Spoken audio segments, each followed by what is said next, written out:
जय माँ काली सभी को। आज आपको एक ऐसा मंत्र दे रहा हूँ। अगर यह मंत्र आपके पास नहीं है तो आप एक सफल तांत्रिक भी नहीं है, ना ही एक सफल साधक। इस मंत्र से आप किसी भी तरह की शक्ति को बंदिश कर सकते हो। जैसे कि आपने किसी का उतारा किया, उतारा करने के बाद जो है 2-4 दिन व्यक्ति ठीक रहता है, उसके बाद फिर से उसके ऊपर तंत्र हो जाता है या फिर कोई शक्ति जो है दोबारा उसके ऊपर हावी हो जाता है। तो उतारा करने के बाद आप इस मंत्र से बंदिश कर दो, उसके बाद दोबारा वह शक्ति उसके ऊपर कभी हावी नहीं हो सकता। यह मंत्र आपको एक सफल तांत्रिक में बदल देगा। अगर आपने किसी का तंत्र काट किया है, उसके बाद जो है वो व्यक्ति ठीक नहीं हो रहा है, दोबारा आके वो शक्ति उसे तंग कर रहा है, तो उसके बाद आपका क्या इज्जत रह जाता है, आप समझ ही सकते हो। इस मंत्र से आप सभी तरह की शक्तियों को बंदिश कर सकते हो, चाहे डाकनी हो, शाकनी हो, भूत हो, प्रेत हो, चुड़ैल हो, डायन हो, शमशान घाट हो, मसान हो या फिर तेलिया मसान हो। सभी तरह की शक्तियों को आप इस मंत्र से बंदिश कर सकते हो। यह एक स्वयं सिद्ध मंत्र है जो बहुत ही पावरफुल है। इस तरह की मंत्र आपको पैसे खर्चे करने के बाद भी कोई नहीं देगा, और बहुत कम ही जो है इस तरह के मंत्र आपको मिलेंगे। इस मंत्र से आप चिबरी डायन को बंदिश कर सकते हो। चिबरी डायन एक ऐसा डायन है जिसे प्रेत कहा जाता है। इसके कई नाम हैं।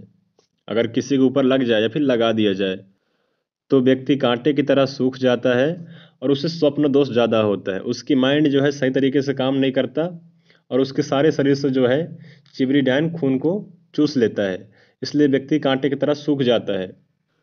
अगर किसी को स्वप्न दोष होता है या बुरे बुरे सपने आते हैं तो इस मंत्र को याद करें और एक गिलास जल लें। उसके बाद जो है उस जल पे इस मंत्र को पढ़कर केवल एक बार फूंक मारें और अपने बिस्तर के चारों तरफ छींट लें। अपने रूम में पूरी तरह से छींट लें और एक नींबू लें और 2.5 लौंग, 2 साबुत लौंग, एक टुकड़ा। मंत्र पढ़कर उस पे 3 बार फूंक मारें। उसके बाद तकिया के नीचे अपने रख दें। इससे भी जो है आपकी सुरक्षा होगा और आपके इर्द गिर्द, आपके आसपास कोई भी बुरी शक्ति नहीं आएगा। मंत्र का प्रयोग करने से पहले मंत्र को अच्छे से याद कर लेना, कंठस्थ कर लेना। उसके बाद इस मंत्र का प्रयोग करना। घर बंदिश करने के लिए आपको लगेगा पीली सरसों। पीली सरसों अपने घर पे लेके आइएगा। उसके बाद अपने पूजा स्थान में या फिर जो है अपने घर के किसी कोने में शिव जी का नाम से दीपक जलाना है। दीपक जलाने के बाद अपने हाथों में सरसों को लेना है और 7 बार मंत्र पढ़कर उस पर फूंक मारना है। फूंक मारने के बाद उसे जो है अपने घर के चारों तरफ छेड़ देना है। इससे भी आपके घर का सुरक्षा होगा। अगर किसी के पास छत नहीं है, कोई फ्लैट पे रहता है, तो छोटे छोटे लाल कपड़े में जो है सरसों को बांध कर अपने गेट पे लटका सकता है। इससे उसके घर में कोई भी बुरी शक्ति प्रवेश नहीं कर पाएगा। और अगर कोई काला जादू करने वाला व्यक्ति अगर उसके घर में जाता है तो उसकी सारी शक्तियाँ बाहर रह जाएंगी। उसके घर में कभी जो हो शक्ति प्रवेश नहीं कर पाएगा, क्योंकि इस दुनिया में ऐसा कोई भी शक्ति नहीं बना है, कोई भी बुरी शक्ति नहीं बना है जो शिव जी का कसम तोड़ दे। यह मंत्र एक स्वयं सिद्ध मंत्र है, प्राचीन पहाड़ी मंत्र है, जो कि शिव जी का माँ काली से और हनुमान से ही चलता है, जो किसी भी तरह की शक्तियों को बंदिश कर सकता है। इस मंत्र से खुद के शरीर को बंधन लगा सकते हो और दूसरों का भी शरीर को आप बंदिश कर सकते हो। अगर कोई पीड़ित व्यक्ति आपके पास आता है तो सबसे पहले उसकी तंत्र काट करो और त्रिशूल से 3 बार मंत्र पढ़ते हुए उसे घेरा लगा दो बैठाकर। उसके बाद उसके बंधन कोई व्यक्ति कभी नहीं खोल सकता। आपके अलावा कभी भी कोई व्यक्ति उसके बंधन खोल ही नहीं सकता। आप जिस तरीके से बंधन किए रहोगे उसी तरीके से अगर बंधन खोलते हो उस व्यक्ति का, तभी जाके बंधन खुलेगा, अन्यथा उसकी बंधन कभी कोई जीवन में नहीं खोल सकता और ना ही कोई बुरी शक्ति उसके ऊपर हावी हो सकता है। अगर कोई तांत्रिक आपके ऊपर मूठ तंत्र चलाता है या फिर जो है बाण तंत्र आपके ऊपर चलाता है या अपनी कोई शक्ति आपके पास भेजता है आपको नुकसान करने के लिए, तो आप इस मंत्र से उसका भी बंधन लगा सकते हो और उसे वापस भेज सकते हो। या काले जादू करने वाले गांव में जो लोग होते हैं उनका भी आप बंदिश कर सकते हो। उनकी शक्तियों का बंधन लगा सकते हो, कभी उनकी शक्ति दोबारा उनके लिए कार्य नहीं करेगा। इस मंत्र से आप सभी तरह की शक्तियों को आप बंधन लगा सकते हो। जिससे आप चाहो उसे आप बंदिश कर सकते हो। अगर कोई बुरी शक्ति है तो उसे आप बंधन लगा दो, आपको कोई नुकसान नहीं पहुंचाएगा। इस मंत्र से किसी भी तरह की शक्तियों को आप बंधन लगा के अपने पास रख सकते हो, उससे कार्य ले सकते हो। मसान, भूत, प्रेत, चुड़ैल या फिर किसी भी तरह की शक्ति को बंधन करके अपने पास रखना चाहते हो, उससे कार्य लेना चाहते हो, तो इस मंत्र से बंदिश करके अपने पास रख सकते हो। मेरे बातों को गौर से एक बार समझ लेना। अगर कोई तांत्रिक आपको बोले कि तुम्हारे पास क्या शक्ति है, तुम दिखाओ या फिर हमें अनुभव कराओ, तो आपको अनुभव नहीं कराना है, उसकी शक्तियों को बंधन लगा देना है। 4 दिनों बाद वो आपके पास रोते हुए आएगा। एक ऐसा मंत्र है, तब आपको पता चलेगा प्राचीन मंत्र में कितना ताकत है, क्या कर सकते हो प्राचीन मंत्र से। इसलिए बोलता हूँ, किसी को अनुभव नहीं कराना है, रियल में दिखना चाहिए कि आपके पास क्या शक्ति है। और जितने लोग मुझसे गुरु मंत्र, गुरु दीक्षा ले चुके हैं, वो सभी इस मंत्र का प्रयोग कर सकते हैं याद करके। उनके लिए रामबाण की तरह काम करेगा। और जितने लोग मुझसे जुड़े हैं, जिनको सही तरीके से सीखना है, ध्यान से सीखना है, वही लोग मुझसे जुड़ें या फिर मुझे व्हाट्सएप पे कांटेक्ट करें सीखने के लिए। कोई एक मंत्र या फिर 2 मंत्र के लिए मुझे फ़ोन या फिर जो है व्हाट्सएप ना करें, क्योंकि ऐसी विद्याएं मैं नहीं सिखाता। आधा अधूरा ज्ञान मैं किसी को नहीं देता, क्योंकि आधा अधूरा ज्ञान से आप किसी का भी नुकसान कर सकते हो, अपना भी नुकसान कर सकते हो। ऐसे विद्या मैं किसी को नहीं सिखाता। ऐसे लोग मुझसे दूर रहें जो जिनको एक मंत्र या फिर 2 मंत्र चाहिए। जिनको पूरा सीखना है, जिनसे जो है गुरु मंत्र से लेकर सभी तरह की विद्याएं सीखना है, वही लोग मुझसे जुड़ें, अन्यथा बाकी लोग दूर रहें। यूट्यूब पर बहुत सारे लोग हैं, उनके पास जाएं, एक मंत्र 2 मंत्र लें, 10,000 20,000 पैसे जमा करें और साधनाएं करते रहें। जिनके अंदर लगन है, थोड़ा बहुत सीखने का इच्छा है, वही लोग मुझसे जुड़ें, अन्यथा जो 1-2 मंत्र के लिए आते हैं, उनको मैं कोई मंत्र नहीं दूंगा। जो लोग गुरु दीक्षा लेना चाहते हैं, वही लोग मुझसे जुड़ें, और जिनको तकलीफ है वो लोग मुझे व्हाट्सएप मैसेज कर सकते हैं।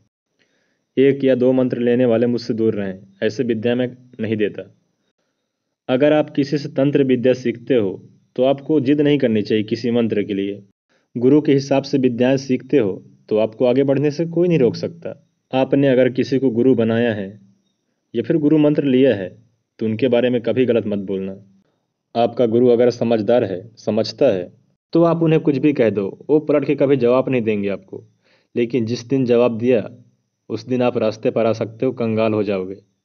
क्योंकि इस दुनिया में सभी का बद्दुआ लेना, कभी अपने गुरु का बद्दुआ मत लेना, क्योंकि इससे जो है जीवन भर आप उभर नहीं पाओगे, ना ही निकल पाओगे। क्योंकि गुरु मंत्र, गुरु विद्याएं कुछ ऐसी होती है जो आपकी जीवन संवार भी सकता है और बिगाड़ भी सकता है। तो गुरु बनाने से पहले 100 बार सोचो, फिर गुरु बनाओ। और गुरु बनाओ तो पूरा भरोसा रखो और कभी अपने गुरु का दिल मत दुखाओ। गुरु और शिष्य का रिश्ता एक ऐसा रिश्ता होता है जिसमें कोई दाग नहीं होता। जैसे कि श्री राम और हनुमान। हनुमान कभी श्री राम की बातों पर संदेह नहीं किया, और ना ही कभी उन्होंने जिद किया कि मैं ये काम को करूंगा, ये काम को नहीं करूंगा। श्री राम ने जो भी ज्ञान दिया, हनुमान जी हाथ जोड़कर उसे स्वीकार करते गए। मेरे बातों को आंख बंद करके चिंतन करना और सोचना कि हमें विद्याएं कैसे सीखनी चाहिए, अपने गुरु की आज्ञा कैसे मानना चाहिए। मैं अपने शिष्यों के लिए सदैव समर्पित रहता हूँ। वो मेरे बारे में क्या सोचते हैं मैं नहीं जानता, उनके बारे में मैं कभी गलत नहीं सोचता।